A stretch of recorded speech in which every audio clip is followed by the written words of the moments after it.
पंडित धनराज करौली के जाने माने जमींदार थे। उनके पास 3 गांव की जमींदारी थी। ईश्वर का दिया हुआ सब कुछ उनके पास था। पुत्र गौरीलाल और पुत्री कुसुम दोनों बच्चे पढ़ने में बहुत होशियार थे। 10-12 कमरे का आलीशान मकान, सभी सुख सुविधा पंडित जी के पास थी। गौरीलाल ने 12वीं पास की थी और नगर पालिका में बड़े बाबू की नौकरी भी उसे मिल गई। अब तुम्हें भगवान की कृपा से सरकारी नौकरी मिल गई है, इसलिए मुझे लगता है कि तुम्हें आगे पढ़ने की कोई जरूरत नहीं।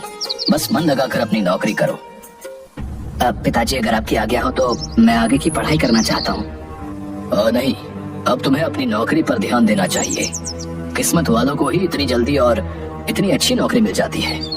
भगवान ने तुम्हें जो दिया है उसकी कद्र करो और उसे संभालो। पिता की बात मानकर गौरी ने नौकरी शुरू कर दी और बहुत ही जल्द उसके लिए रिश्ते आने भी शुरू हो गए। पंडित धनराज ने विवाह के लिए कन्या पसंद करने की जिम्मेदारी अपनी पत्नी को सौंप दी। पंडित जी की पत्नी ने सैकड़ों रिश्तों को नापसंद किया।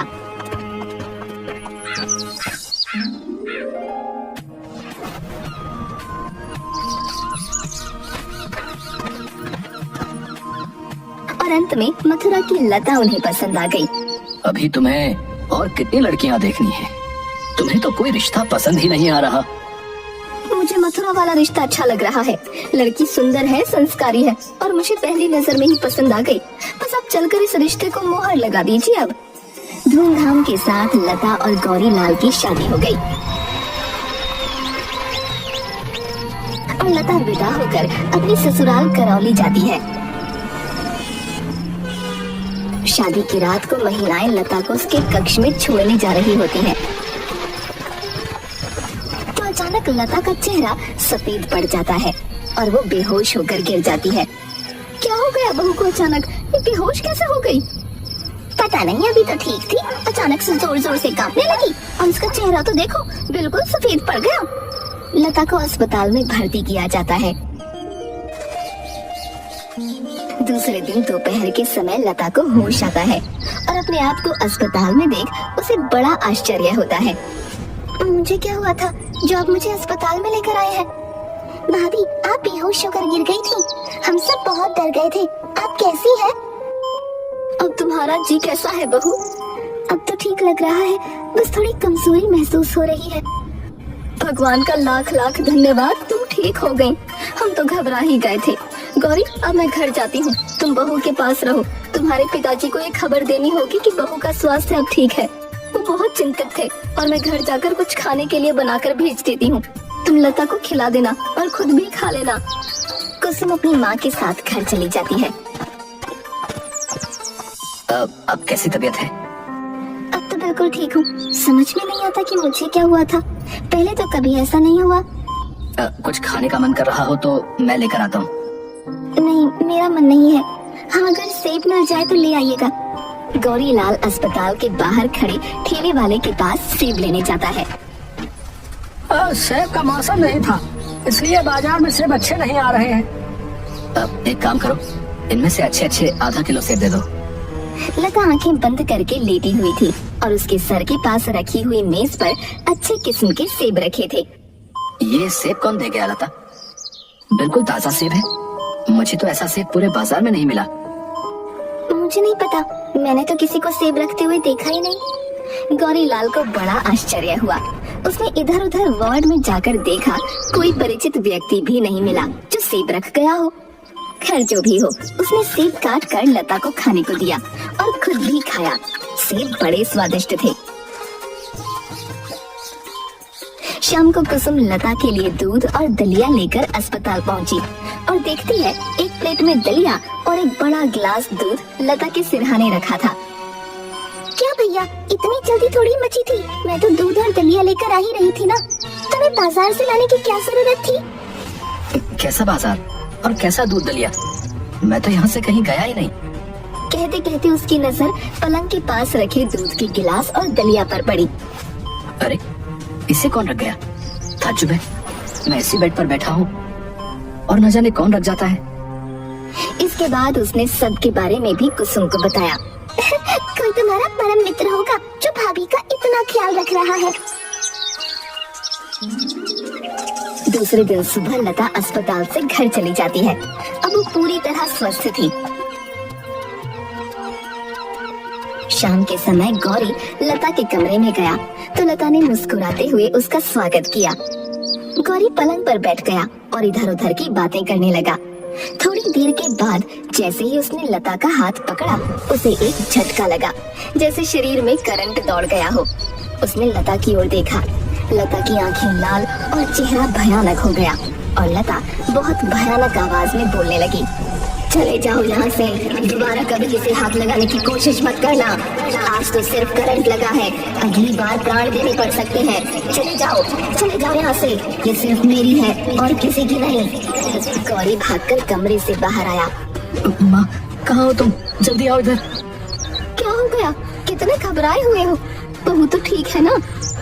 पता नहीं, मुझे कुछ समझ नहीं आ रहा। मैं कमरे में गया तो वो बिल्कुल ठीक थी और जैसे ही मैंने उसका हाथ छुआ, मुझे बिजली का करंट लगा और लता की आंखें बिल्कुल लाल हो गई और उसका चेहरा बहुत डरावना सा हो गया था और वो अजीब भयानक आवाज में बोल रही थी। तू क्या बकवास कर रहा है? चल मेरे साथ। दोनों कमरे में जाते हैं। कुसुम भी उनके पीछे दौड़ी। अरे ये क्या हुआ भाभी को? ये तो बेहोश पड़ी है। लता की सास लता के मुंह पर पानी डालती है, जिससे लता को होश आ जाता है। आप सब यहाँ? क्या हो गया था? मुझे कुछ हो गया था क्या? भाभी आप फिर से बेहोश हो गई थी। बेहोश? मुझे तो कुछ भी याद नहीं आ रहा। मुझे क्या हुआ था? तुम परेशान मत हो बेटा, आराम करो। तुम्हारी तबीयत शायद अभी पूरी तरह से ठीक नहीं है। वो सीधा पंडित जी के पास जाती है और पंडित जी को सारी बात बताती है। समझ तो मुझे भी कुछ नहीं आ रहा और मुझे बहू की फिक्र भी बहुत हो रही है। बेचारी अभी तो अपने माँ बाप को छोड़कर आई है और उसकी तबीयत खराब हो गई। मैंने उसकी बीमारी की खबर तार के जरिए उसके मायके भेजी है। उम्मीद है कि कल या परसों में उसके माँ बाप यहाँ आ जाएंगे। आपने बहुत अच्छा किया। हो सकता है माँ बाप से मिलकर उसकी तबीयत थोड़ा संभल जाए। तार मिलते ही लता के माँ बाप आते हैं और बातें शुरू होती हैं। लता को अब तक तो ऐसी कोई बीमारी नहीं हुई। यहाँ आते ही पता नहीं क्या हुआ। हमने डॉक्टर वर्मा को दिखाया था, पर बीमारी उनकी पकड़ में नहीं आ रही। डॉक्टर वर्मा इंग्लैंड से डॉक्टरी पढ़कर लौटे हैं और यहाँ के बहुत बड़े डॉक्टर हैं। घटना के लगभग 12 घंटे बाद लता फिर से स्वस्थ हो गई। भाभी आज तो गुलाब जामुन खाने का मन कर रहा है, आप भी खाओगी ना? भैया से कहकर बाजार से मंगवा लेते हैं। लता मुस्कुराती है और कुछ कहना चाहती है कि तभी दोनों ने देखा कि कमरे में एक थाल घूम रहा है और बीच में रखी टेबल पर आ गया। उसमें 6-7 बड़े बड़े गुलाब जामुन रखे थे। दोनों डरकर जोर से चीखती हुई बाहर भाग गईं। क्या हुआ? तुम दोनों ऐसे चीख क्यों रहे हो? कुसुम ने गुलाब जामुन के थाल की ओर इशारा किया, लेकिन उसके मुंह से कुछ आवाज नहीं निकल पा रही थी। कौन लाया इन गुलाब जामुनों को? तभी वहाँ घर के बाकी लोग भी उन दोनों की चीख सुनकर आ गए। कुसुम गुलाब जामुन वाली सारी बात सभी को बताती है। सब दूसरे कमरे में बैठे सलाह कर रही होते हैं। बहन जी, मुझे तो कोई भूत की करतूत मालूम होती है। आज तक तो हमने इस घर में भूत नहीं देखा बहन जी। भूत कुछ नहीं होता है, मैं नहीं मानता। हाँ, अगर भूत मेरे लिए रबड़ी का दोना मंगा दे तो मैं भी मान जाऊंगा। सब हंसने लगते हैं। तभी कमरे का दरवाजा अपने आप खुलता है और रबड़ी के 5-6 दोने हवा में उड़ते हुए कमरे के अंदर आ जाते हैं और कमरे का चक्कर लगाकर वहाँ रखी मेज पर स्थिर हो जाते हैं। सबके चेहरे का रंग उड़ गया। सभी लोग कमरे के बाहर निकल आए। सबको समझ आ गया कि ये बुरी आत्मा है और सब ये भी समझ चुके थे कि लता तभी बीमार होती है जब गौरी उसके कमरे में जाता है। गौरी ने लता के कमरे में जाना छोड़ दिया। पंडित अपने मित्र से सारी बातें बताते हैं। धनराज, तुम परेशान मत हो। मैं कानपुर के एक प्रसिद्ध ओझा को बुला लेता हूँ और वो आते ही तुम्हारे पूरे घर का निरीक्षण करेंगे। दूसरे दिन ओझा पंडित जी के घर पर आता है और पूरे घर का निरीक्षण करता है।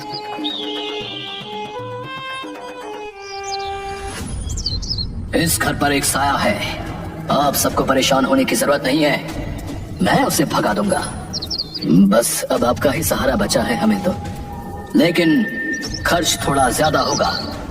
आप हमें इस संकट से बाहर निकालिए हम मुंह मांगी दक्षिणा देने का वादा करते हैं। ओझा के रहने के लिए कमरा ठीक कर दिया जाता है। आधी रात के समय गौरी अपने कमरे में सो रहा था। उसे सर्दी लगने लगी। उसने पंखा बंद किया और फिर सोने चला गया। अभी आंख भी नहीं लगी थी कि पंखा फिर से चलने लगा।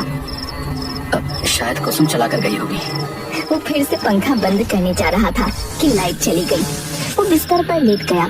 20 मिनट हो गए पर पंखा अभी भी तेज गति से चल रहा था। अचानक गौरी का बिस्तर जमीन से 5 फुट ऊंचाई में उड़ा और कमरे में गोल गोल घूमने लगा। गौरी के मुंह से जोरदार चीख निकली।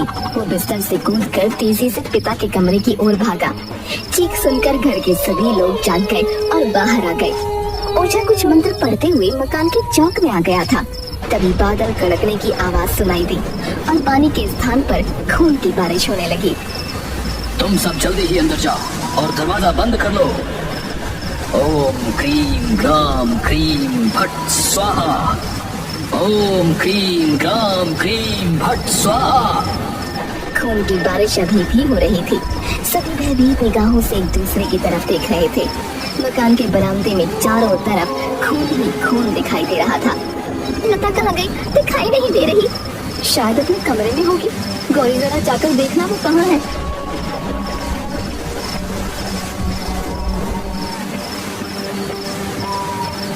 लता अपने कमरे में नहीं है। मैंने उसे रसोई घर, हॉल, ड्राइंग रूम, पूजा घर सब जगह ढूंढ लिया पर पता नहीं कहाँ चली गई। अब तक खून की बरसात भी बंद हो चुकी थी। सभी लोग लता को ढूंढ रहे थे। हवेली का दरवाजा अंदर से बंद था। कुंडी लगी थी। इससे ये तो निश्चित था कि लता हवेली के अंदर ही है। सब लता को ढूंढ रहे थे। पहली मंजिल पर बने एक कमरे का दरवाजा खुला दिखाई दिया। कमरे के अंदर लता मुंह के बल बिस्तर पर बेहोश पड़ी होती है। उसे होश में लाया जाता है। लता तुम यहाँ कैसे आई? तुम तो अपने कमरे में सो रही थी और तुम्हें इस कमरे की चाबी कहाँ से मिली?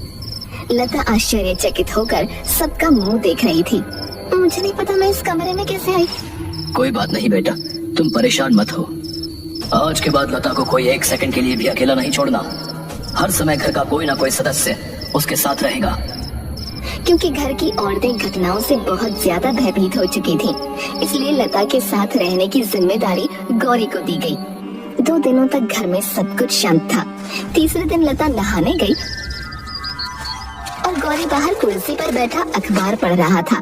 तभी उसे सफेद कपड़े पहने हुआ एक व्यक्ति बाथरूम की ओर जाता दिखाई दिया। कौन है तुम और बाथरूम में कहाँ जा रहे हो? मैं लता का प्रेमी हूँ और उससे मिलने कहीं भी जा सकता हूँ, लेकिन लता ने मुझे तुम्हारे बारे में कभी नहीं बताया। वो बहुत भोली और मासूम है। उसे तो आज तक नहीं पता कि मैं उससे कितना प्यार करता हूँ। कौन है तुम और लता को कैसे मिले? मेरा नाम तन्मय है। मैं लता के पड़ोस में किराए पर रहता था और उसे देखते ही मुझे उससे प्यार हो गया। फिर उसने मुझसे विवाह क्यों किया? तुमने उसे रोका क्यों नहीं? उसने तुमसे विवाह अपने घर वालों की मर्जी से किया है। मैं कुछ समझा नहीं। तुम कहना क्या चाहते हो? क्या लता के माँ बाप उसका विवाह तुम्हारे साथ करने के लिए तैयार नहीं थे? आज तुम्हारी जगह मैं लता का पति होता अगर मेरी जिंदगी में वो दिन नहीं आया होता। तुम साफ साफ बात क्यों नहीं करते? मैं लता के माँ बाप से उसका हाथ मांगने जा रहा था। लता के ख्यालों में खोया हुआ बावला होकर अपने घर से निकला और सड़क पर अगर मैंने उस ट्रक को देख लिया होता तो आज मैं जीवित होता और लता मेरी पत्नी होती। तुम कहना क्या चाहते हो? क्या तुम मर चुके हो?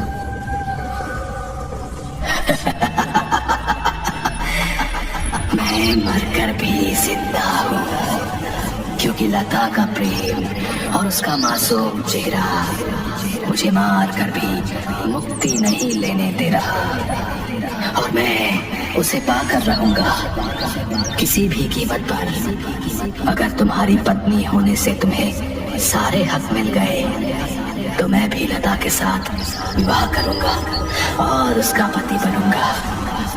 तुम क्या बकवास कर रहे हो? लता मेरी पत्नी है। मैं तुम्हें छोड़ूंगा नहीं।